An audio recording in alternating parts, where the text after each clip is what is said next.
Hello everyone, আজকে দেখাবো হচ্ছে শুধু আলু দিয়েই রুই মাছের ঝোল। তো কিভাবে খুব সহজে আমি রুই মাছের ঝোল রান্না করি সেটাই আপনাদের সাথে শেয়ার করব।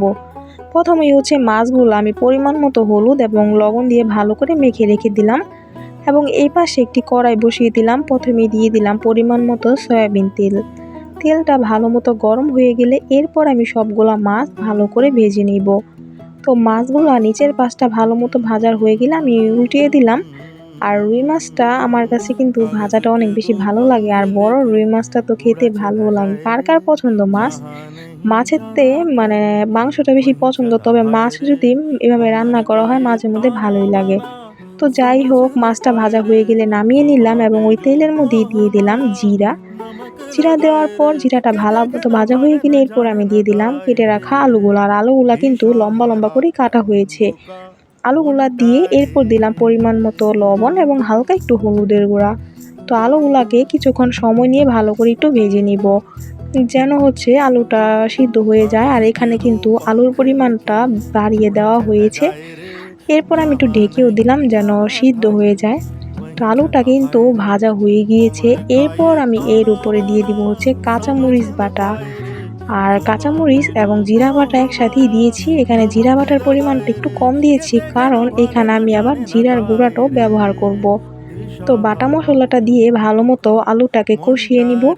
কষানো হয়ে গেলে এরপর আমি দিয়ে দিলাম তরকারির জন্য যতটুকু হলুদের গুঁড়া প্রয়োজন ততটুকু হলুদের গুঁড়া এবং দিলাম হচ্ছে স্বাদ মতো মরিচের গুঁড়া।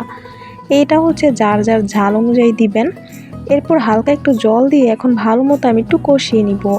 কিছুক্ষণ সময় নিয়ে কষানো হয়ে গেলে লাস্টলি আমি দিয়ে দিব ঝোলের জন্য পরিমাণ মতো জল দিয়ে এখন অনেকক্ষণ সময় মতো ঝোলটাকে ভালো মতো আমি ফুটিয়ে নিব, যেন হচ্ছে তরকারিটা খেতে অনেক বেশি ভালো লাগে। আর এই সময় কিন্তু চুলার আঁচটাকে ফুললি বাড়িয়ে দিবেন। তো যাই হোক, ঝোলটা ভালো মতো ফুটে গিয়েছে। এরপর আমি দিয়ে দিলাম ভেজে রাখা সবগুলা মাছগুলা দিয়ে এখন ভালো মতো একটু নেড়ে চেড়ে দিব আর ঝোলটাকে ভালো মতো একটু ফুটিয়ে নিব।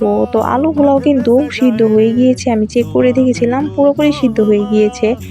আর এখন হচ্ছে লাস্টলি আমি ভাজা জিরার গুঁড়া দিয়ে দিব। ভাজা জিরার গুঁড়া দিলে কিন্তু এই রান্নাটা পুরোপুরি কমপ্লিট। আর কে কে কীভাবে রান্না করেন একটু বলবেন তো। আশা করি এভাবে রান্না করলে অনেক বেশি ভালো লাগবে আপনাদের কাছে। তো জিরার গুঁড়া দেওয়ার পর এখন ভালো মতো একটু মিশিয়ে আমি ঝোলটাকে একটু শুকিয়ে নামিয়ে নিব। আর এই তরকারিটা আমার কাছে খুবই ভালো লাগে, স্পেশালি এই তরকারিটা কিন্তু বিয়ে বাড়িতেই রান্না করা হয়। আপনারা চাইলে খুব সহজে বাসায় এভাবে রুই মাছের তরকারি রান্না করে খেতে পারেন। আশা করি আপনাদের কাছে অনেক বেশি ভালো লাগবে।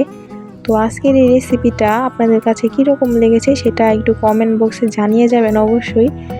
আর আমার এই রেসিপিটা কিন্তু সবাই খেয়ে অনেক বেশি পছন্দ করেছে। তাছাড়া দেখতেও দেখেন কি সুন্দর লোভনীয় লাগছে কিন্তু।